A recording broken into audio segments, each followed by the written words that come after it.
Сәлеметсіздер ме? Бүгін мен сіздерге дамские пальчики десертінің рецептімен бөлісетін боламын.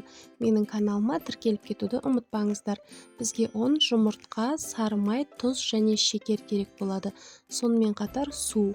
Таза суымызды алып, отқа қоямыз. Қайнағаннан кейін сары майымызды, тұзымызды және шекерімізді салып, майымыз ерігенше қозғап қоямыз.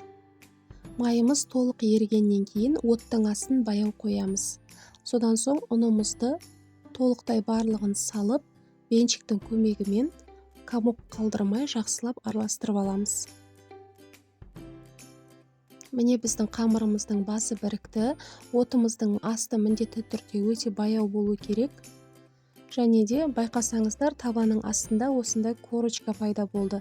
Бұл дегеніміз біздің қамырымыз дайын болды. Оттан алып, енді қамырымызды суытамыз. Міне корочканы көріп тұрсыздар осындай.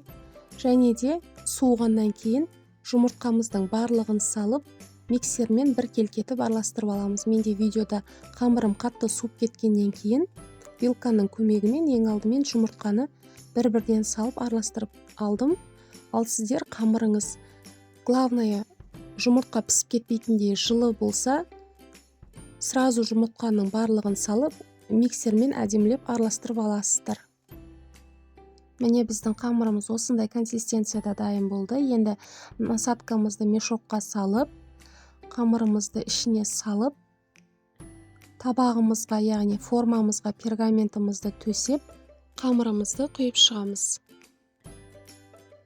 Өздеріңізге ұнаған насадканы пайдалансаңыздар болады. Мен жай вупипайдың насадкасын пайдалана салдым.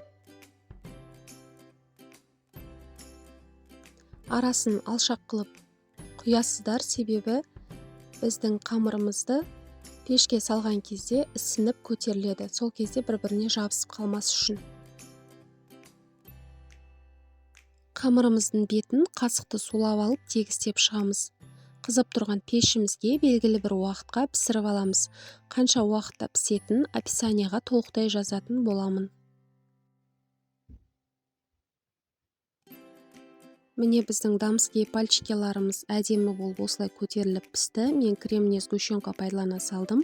Келесі жолы дамские пальчикеге қосатын кремді үйрететін боламын. Каналыма тіркеліп кетуді ұмытпаңыздар.